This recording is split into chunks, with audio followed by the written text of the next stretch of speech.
Jayam Vishnupad Padmahangsa Paribhaj Jagacharya Asta Saraswati Srimad His Divine Grace Srila Prabhupada Ki Jai. Jayam Vishnupad His Divine Grace Srila Bhaktisiddhanta Srila Prabhupada Ki Jai. Nitai Gaura Premanandi Gaura Premanandi Harinam Sankirtan Ki Jai. All glories to the assembled devotees. All glories to the assembled devotees. All glories to the assembled devotees. All glories to Siguru and Gauranga. Nama Om Vishnu Padaya Krishna Padastabhadare Srimati Bhaktivedanta Swami Niti Namani Namaste Sarasvati Gauravani Vachani Vishesha Shunyavadi Pastatari Satani Nama Om Vishnu Padaya Krishna Padastabhadare Srimati Bhaktisiddhanta Sarasvati Maharaj Prabhupada.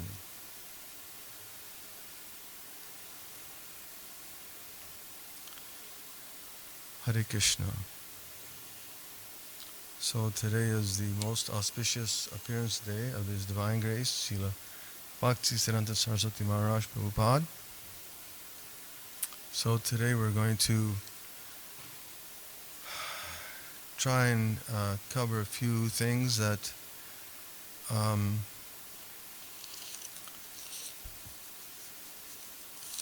maybe sometimes we don't always hear about Srila Bhaktisiddhanta Maharaj.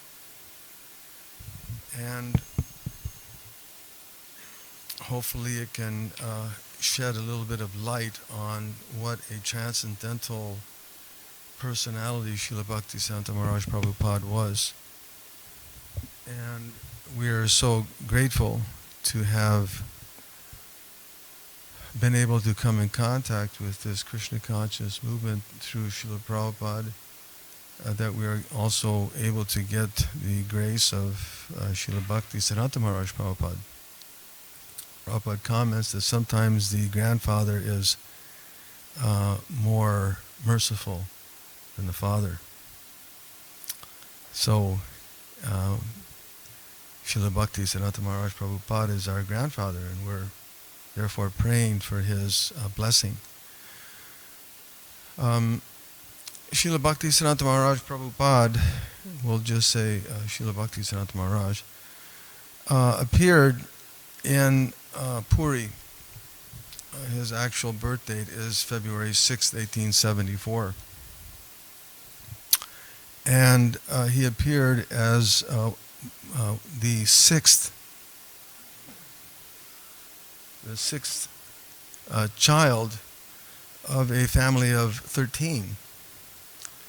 Srila Bhaktivinoda Thakur had quite a good-sized family, and Srila Bhaktisiddhanta Maharaj was the sixth child. And it's interesting to note that Srila Bhaktivinoda Thakur is credited with resuscitating the Gaudiya Vaishnava tradition by his writings and his preaching in West Bengal, and restoring the birthplace of Chaitanya Mahaprabhu, and his style of preaching through the universal dharma of Nam Kirtan.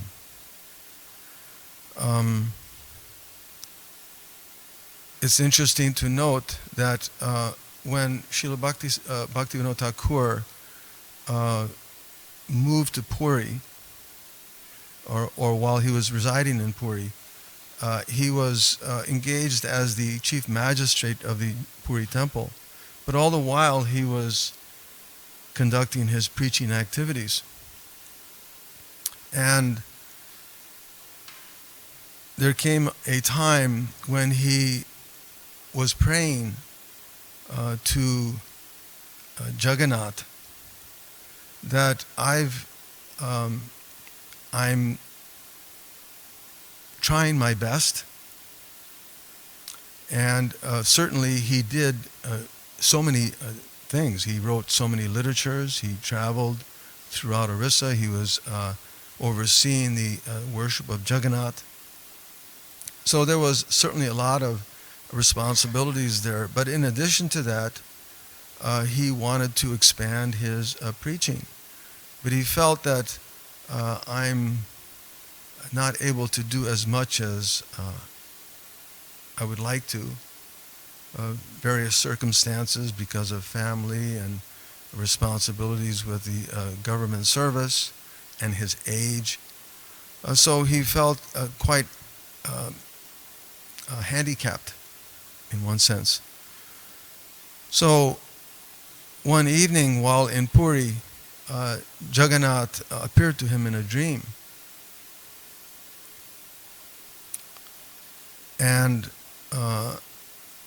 told him that, well, what you need to do is you need to, first of all, I didn't bring you here to just deal with legal matters. Interesting. Jagannath said to him in his dream, I didn't bring you here to deal with legal matters. I brought you here to spread the teachings of Vaishnavism and expand the bhakti cult. So what you should do is you should pray to Bimala Devi.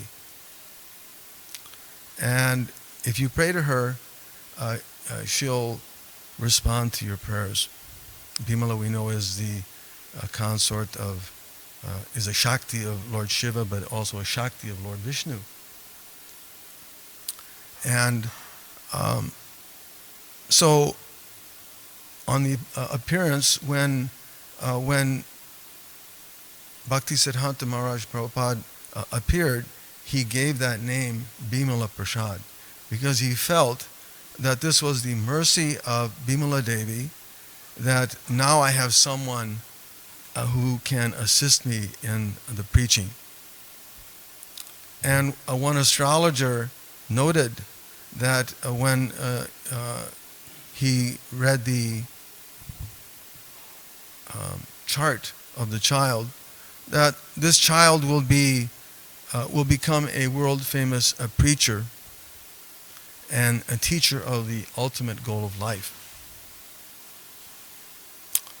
And this was evident almost immediately. When the child was only 5 months old, we all know the story, how the Jagannath cart would travel on Grand Road past Srila Bhaktivinoda Thakura's residence, and it stopped. And his mother, Bhagavati, took the child out to have darshan of Jagannath, and the garland fell down on Srila Bhaktisiddhanta. So this was a sign that, my prayers are being answered. And it was evident from the get-go that this is a very special child. At a very early age, even at the age of 7, actually, his father noted that this child is very attracted to chanting. So he gave him a certain number of mantras that he should chant. In other words, he made the chanting compulsory as part of his daily routine as a child, along with his schooling, of course. That this child should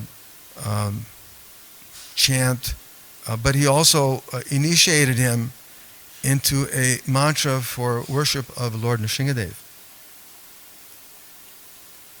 And so immediately the child was attracted. Simultaneously in Calcutta, he was constructing a residence when a beautiful deity of Kurma was unearthed. And this deity is very significant because the Kurma deity resembles the Adbhuta Rasa, or that mellow which complements and increases the mellow of all other rasas. Very interesting. And this, of course, is exemplified in the Chaitanya Charitamrita in the life of Chaitanya Mahaprabhu. That whenever he felt a certain overwhelming ecstasies of certain mellows, certain rasas, he would assume that kurma form. So this Adbhuta Rasa was very special.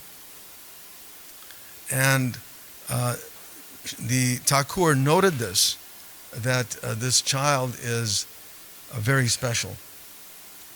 And he's being given all this special nectar from the Lord. And he's therefore clearly not some ordinary child. At that age also he began to compose various Sanskrit verses in glorification of the Lord. And throughout his life, actually, he was noted as a scholar. And because of his very acute memory, he could remember, actually it's described how he could remember later on in life every disciple's name.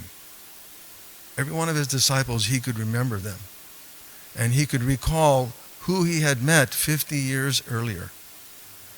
He had such a profound memory. We know that he was very scholarly. And again, he began to compose various Sanskrit shlokas, and this was encouraged by Srila Bhaktivinoda Thakur. Different Babajis, one Babaji, different saints, sadhus would come and visit the Thakur's home. And one Babaji asked, why is it this child, he doesn't offer respects when I come in? When I came in, the child didn't offer his dandavats. And the Thakur responded by saying that because he doesn't offer dandavats to sahajiyas. That was... No, he doesn't do like that to sahajiyas. So the child was very astute. And the Thakur was very encouraged by this. But he wanted him to have a secular education as well. Although he was being taught in the Vaishnava culture, he wanted him to have a secular education so that he could present Chaitanya Mahaprabhu's message in a manner that society could accept. That people could find, or in other words, opposite. One could find it applicable or germane to your life, which is very, very important. We're seeing that practically in Krishna consciousness in the present day. That real success in preaching is when we can make it germane to people's lives. We can make it relevant to how they're living and how they're thinking and what they're having to deal with in life. So Srila Bhaktivinoda Thakur wanted that Srila Bhaktisiddhanta be educated in that secular understanding, and therefore he had him in both schools, but he had him also traveling with him personally, and they would go to different places. They would visit holy places, and the Thakur would preach, and Srila Bhaktisiddhanta Maharaj would absorb that. One time they went to Kulinagram, and the Thakur took Srila Bhaktisiddhanta Maharaj Prabhupada with him, and they went to Kulinagram to visit some of the places that Chaitanya Mahaprabhu had visited and stayed. And they slept overnight. The next morning, some locals came and asked, welcome, but where did you sleep? Oh, we slept in some place over here by the temple. And the resident said, well, how can you do that? there's a Brahma Rakshasa that resides there. And he throws rocks and everything else at people. He didn't disturb you? And the Thakur said, oh yeah, he came, but I chanted the Hare Krishna Mahamantra loudly and he went away. And they said, well, it's still confusing that, see, this Brahma Rakshasa, he was formerly the priest in the temple. And because of his nefarious activities, he became a Rakshasa, and he's been harassing people, but he chanted Hare Krishna also. And the Thakur answered that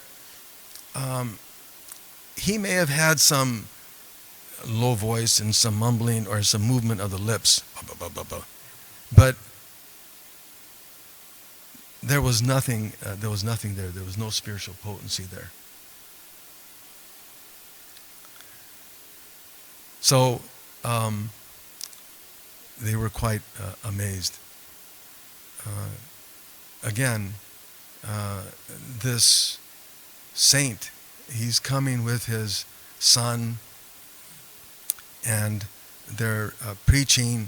They're having to deal with persons who lack spiritual essence, but he's making such a strong impression, and he's teaching his young son in such a wonderful way. At the age of 18, he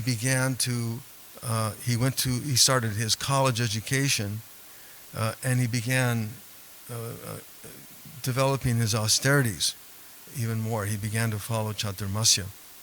If anyone has followed Chaturmasya, you understand that it's a very austere time period.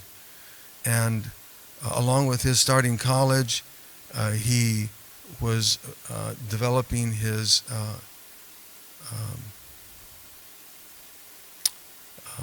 bhakti. So he would accompany Srila Bhakti Vinod on many preaching engagements, learning from him how to preach, how to engage in printing. He began to develop an interest in the printing that Srila Bhaktivinoda Thakur was doing. And this went on for some time until in school he had some disagreement with one of his teachers who was teaching, who was making some mathematical equations and problems to solve. And Srila Bhaktisiddhanta disagreed with him. No, actually these are mistakes.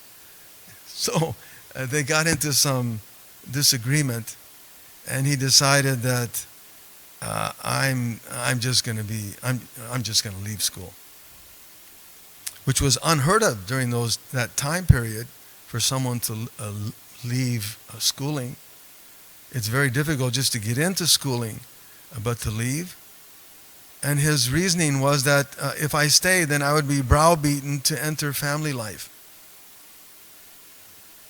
But if I act foolish and good for nothing, then people will leave me alone.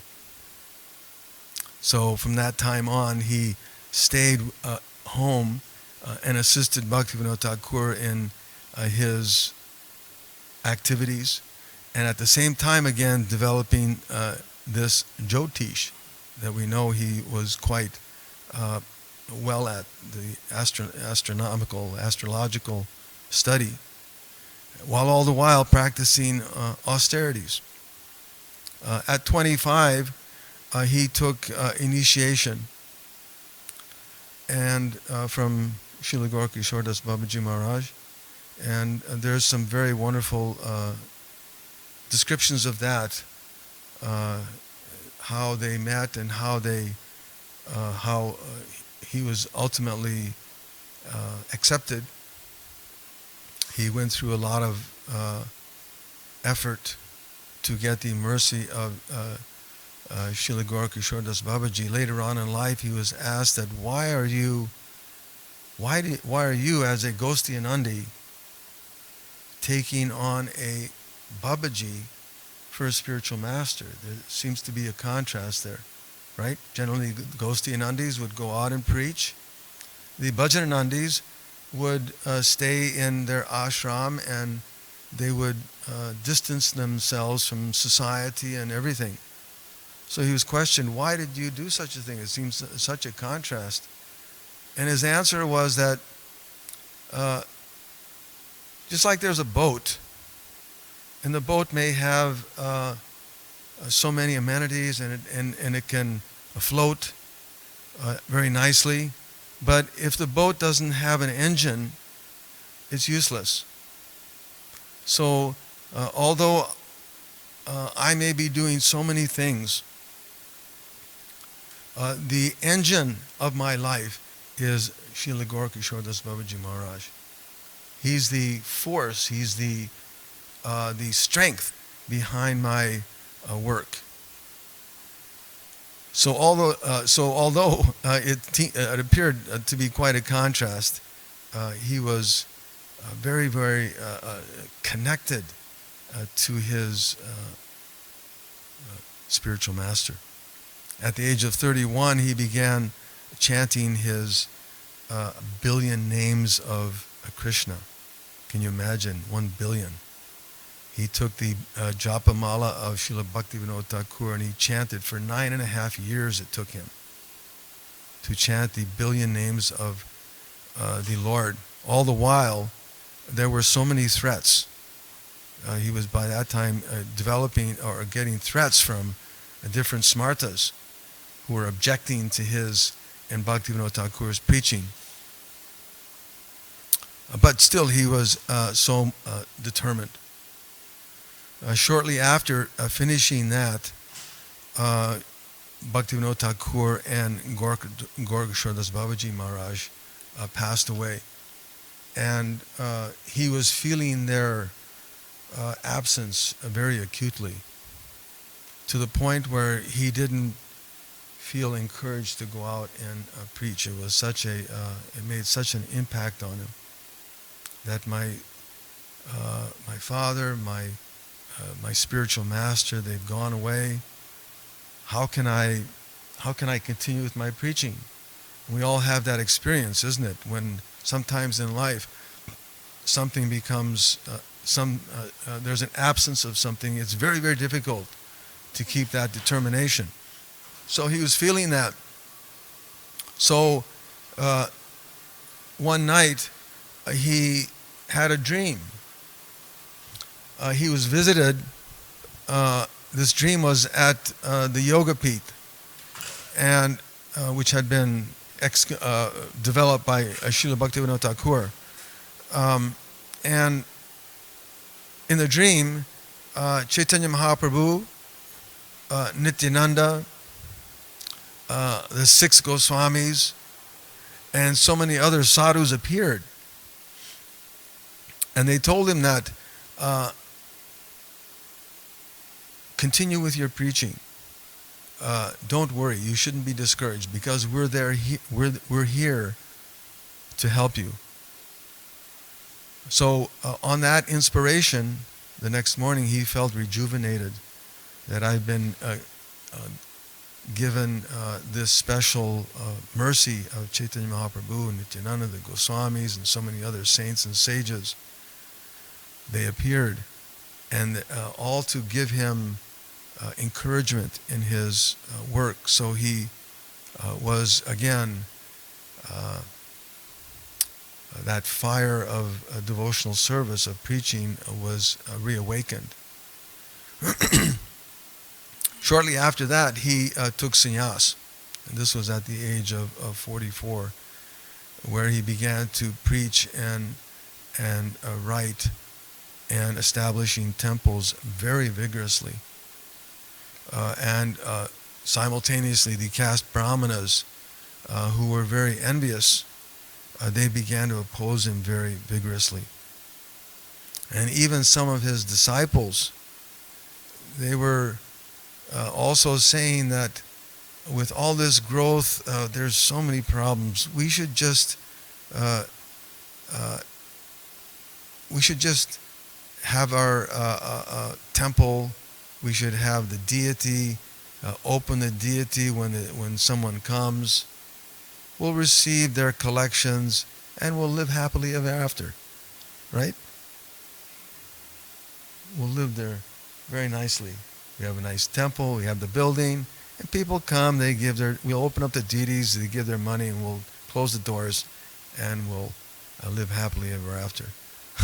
So he was very disturbed by this mentality.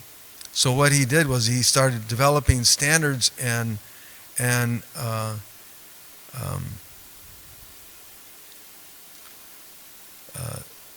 conduct, standards for conduct and preaching for his disciples.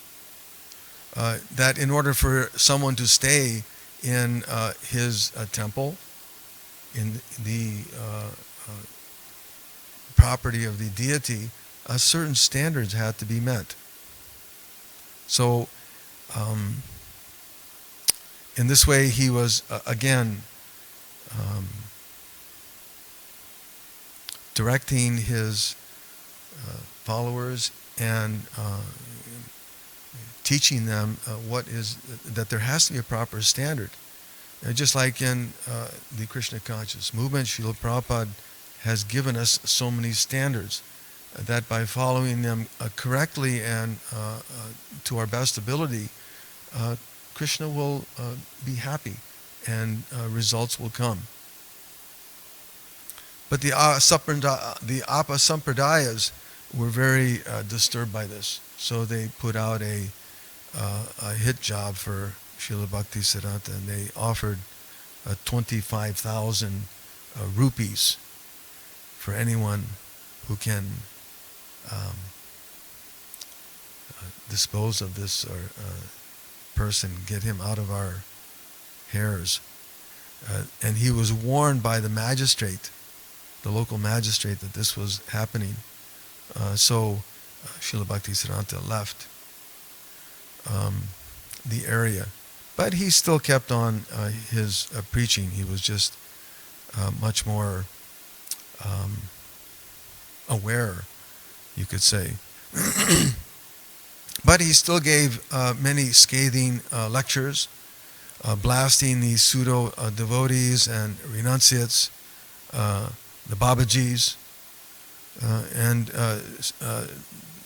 saying such things as better to be an animal or an insect than to be a hypocrite. That one who is free from hypocrisy can attain real auspiciousness. And again, this is a very important principle in Vaishnav dealings, that one should be avoid by all means, of course, but be aware of one's hypocrisy. That we don't say one thing and do another. That's not correct. There's no auspiciousness there. And according to Srila Bhaktisiddhanta, better to be an insect or an animal if that's your behavior. One cannot make Vaishnavas or become a Vaishnava. He said, all living beings are in the universe are intrinsically Vaishnavas. They simply have to realize it. So we all have that connection with the Lord, as we know that from studying Bhagavad Gita, that Krishna says, Mamaya Vangso Jiva Loke, that we're all part and parcel. So it's not that we can go out or we can ourselves think that we can just become a Vaishnava. Certainly there has to be certain rules and regulations that have to be followed. But the reality is that we already have that spiritual connection with the Lord. It just needs to be realized. And that is the process of Bhakti Yoga. And that is the mission of Chaitanya Mahaprabhu, and that was what Srila Bhaktivinoda and Srila Bhaktisiddhanta were striving to do. He appreciated daring disciples,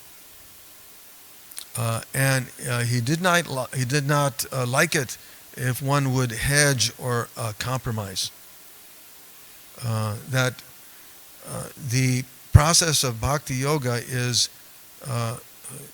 right, there's that one verse, Uttista Jagrata Prapyavara Nibodhata. The Vedic literatures describe that the process of spiritual life is like a razor's edge. And if one is not careful, if you compromise, there's so much danger in falling away.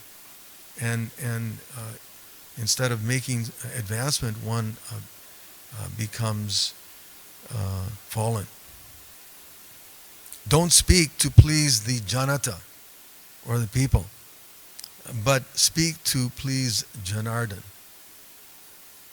Our business is not just to speak to appeal to the general mass of people, but it's to please the Lord. So in that sense, we don't compromise, and we don't hedge on the principles of bhakti yoga. And he would comment that unless one is fixed in truth, he cannot present it. The process of Krishna consciousness is very clear and simple. Srila Prabhupada has given us, and so many times Srila Prabhupada talks about how unscrupulous persons, they take Bhagavad Gita and they give their own interpretation. And the whole meaning is lost. The whole effect of it is lost. Unless one is fixed in truth, he cannot present it. One should speak strongly and straightforward. Preciseness over politeness, but also pragmatic. Although he would preach the ideal and his character was ideal, he was also very pragmatic. That if we need to make adjustments in preaching, then those adjustments have to be made. He would adopt certain travel. He would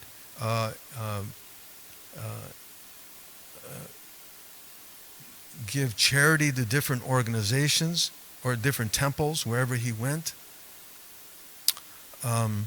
He established women's ashrams. So he was very, very pragmatic. Wherever the preaching had to be adjusted, he was prepared to do that. Just like we see with Srila Prabhupada. Prabhupada was very merciful in making Krishna consciousness very practical for anyone and everyone. It's available for everyone. He was also of that same mentality. He, as I mentioned, engaged in many different charitable works. He would set up ashrams for lepers. He would feed prasadam to poor children. He would give charity to the beggars. Whenever he would visit a temple, there would be the deity, he would give charity, but he would also give charity to the beggars. And the purpose of that was to give that person an inclination to spread the name for Vishnu, or give him an inclination to engage in devotional service by showing that kindness. And he explained that if one, in the absence of that, the inclination to spread the holy name diminishes, it disappears. Whenever he visited temples, as I mentioned, he would give charity to the deities. He would give prasadam. He would preach to whoever he gave charity to. It's not that he would just give them something, but he would make it a point to speak to them. There's some other really salient examples about his personality, which I wanted to also share. And some of his instructions were just quite revealing. He mentioned at the samadhi of his Guru Maharaj that his Maharaj gave him 3 instructions. And that was to not take disciples, not to associate with anyone, and not to go to Calcutta. And he felt that he followed all of those instructions, just as, who was it? Ramanuja? Ramanuja was instructed by his guru. He gave that example that I'm just like Ramanuja, that I'm not making disciples, but anyone who comes, I accept them as my guru. So they're not actually my disciples. I don't see them in that light. And then I don't associate with anyone. To associate implies that you're taking something. So I don't, whoever comes, I see them as being given by Chaitanya Mahaprabhu, and I'm not taking anything from them. I'm accepting. So in that sense, he's not taking any association. And neither did he go to such worldly places as Calcutta, although he was there preaching. And because he said that going to Calcutta, where there is a temple, it was going to Vaikuntha. Just like here, we're living in a large city, but we're not in the material world. We're within the Lord's abode, and it's the spiritual atmosphere. So in that sense, he was following all of those instructions given to his, given those three specific instructions given to him. There's a beautiful story, if I can find it, about advancement in devotional service. I'll share this with everyone if we have enough time. This was really such a fantastic story. One morning, Srila Sarasvati Thakura gave a forceful class on the detachment from ephemeral life. Later that day, as he was doing his writing, he had a manuscript that he was dealing with, he saw a monkey in the window, and the monkey was taking bananas off the tree. And he got so angry, he jumped up, and he spilled ink on his manuscript, ruined it, and tried to, in the course of chastising the monkey. And one of his disciples there said, Gurudev, you just this morning gave a wonderful class on detachment. Why are you so disturbed? His answer was that those monkeys were taking Radharani's bananas. And for that reason, taking the bananas of the deity's bananas, and he became very agitated at that. He was taking Radharani's bananas. So he was just incredible in so many different ways. When once asked, that's M-A-T-H-A, Matha, Vasis, give up everything to practice bhakti. So why is it that many don't improve to the advanced stage? Srila Bhaktisiddhanta Sarasvati Thakura commented, they have intestinal worms. Whatever they eat does not nourish them, so they become frail. In other words, although they perform bhakti, their advancement is consumed by selfish desires and secret and bad behavior. Since his disciples often traveled the waterways, Srila Bhaktisiddhanta Sarasvati Thakura taught them appropriate respect. Well, this was interesting. Not only Ganga, but all these rivers are exalted personages. Don't think of them as ordinary water. if you're eating, um, and then you go over to the Ganga or some other river, and then you wash your hands, he better to avoid eating while traversing holy rivers, because you're placing your remnants within that holy water. So he discouraged that.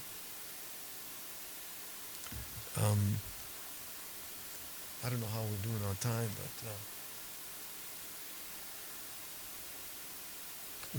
one last point here, that in 1935 at the Madhva Gaudiya Mat, a group of respectable ladies of Dhaka came close to Srila Saraswati Thakur, offered obeisances, and were about to offer flowers at his lotus feet when he checked them.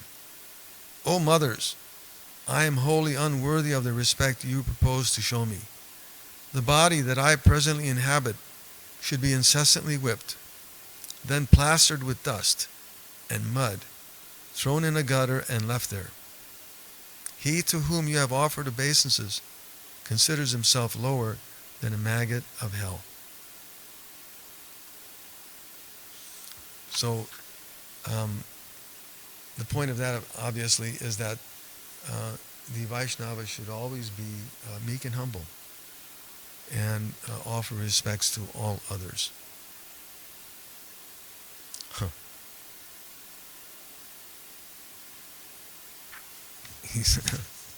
He commented further,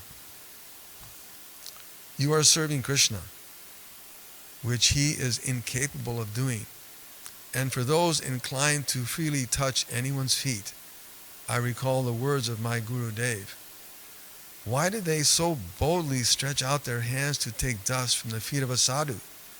Do they really consider themselves sufficiently qualified?" Oh boy. So those are just some simple, a few salient point that we wanted to make about Srila Bhaktisiddhanta and his wonderful character. And do we have any questions or comments?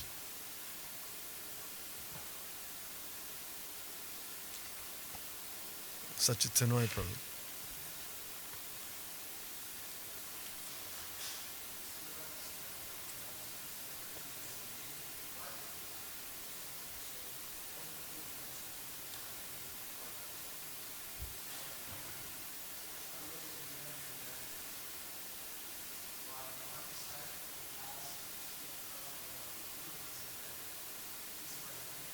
Mm-hmm.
something. Yeah. What's his name? Oh, someone came and he was blessing Srila Bhaktivinoda Thakur and putting his feet. And then he came, and then Srila Bhaktisiddhanta at that time, he was a child still. He said, "You don't know who is this personality here?" He said, "How can you put your feet on him?" So he was, then later on, he mentioned, he said, this devotee mentioned to Srila Bhaktivinoda Thakur, he said, "Your child is bold, it's very bold," to the point that he was almost chastising him for doing that. So, yes, devotees can, if they can recall, there's so many wonderful things that Srila Bhaktisiddhanta we owe to him for his contribution. Srila Bhaktisiddhanta Maharaj ki. I wanted to share one quick thing in regards to chanting the holy names. Srila Bhaktisiddhanta Sarasvati Thakur strongly opposed the pain of professional chanters. He would say they're not chanting Hari Hari, instead they're chanting Mani Mani, thereby increasing their bile secretion. Once at dawn at the Yoga Pit, one of the devotees would go around the temple in the morning and they would try to wake the devotees up, and they would yell out, "Radha, wake up! Radha, wake up!" When Srila Bhaktisiddhanta Saraswati Thakur was informed of that, he stopped the recital with the message, "First wake up yourself. Only after being established in your original spiritual form is it proper to think of waking Srimati Radharani." On another occasion, that same devotee was singing the Maha Mantra in such a long, drawn-out manner that it took him a full 15 minutes to complete one mantra. He was modulating his voice and harmonium up and down the scale and gesticulating as if expressing deep emotion. Srila Saraswati Thakur later remarked that the Maha Mantra could have been sung 50 times in the same amount of time that musician was singing it only once. So, certainly we like to chant the holy names, but it's not a exercise. Dear Lalita Prabhu. I remember one pastime where there were these like different spiritual groups, so they were very scared of his success and his strength. So they tried to plot against him, to actually kill him, and they went to the police to bribe them. And the police actually said, "We certainly do these things, but he is a pure saint. We cannot do against him." So even the police refused to accept bribe. He said, "Generally we do this, but he is like a powerful saint. We don't want to get reactions." So they didn't accept bribe.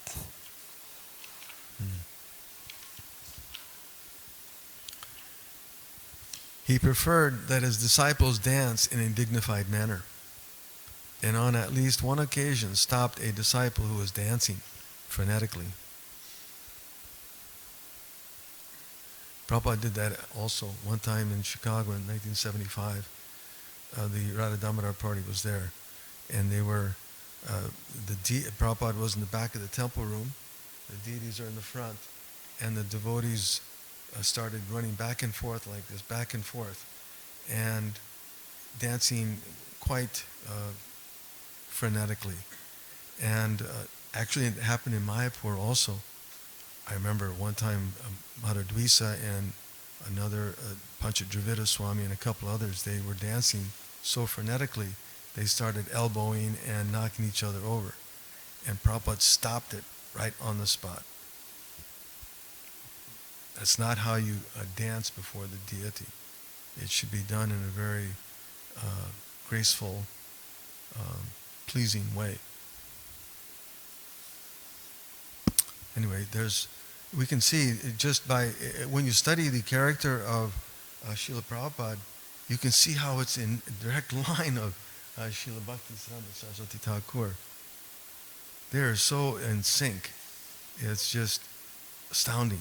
It's remarkable.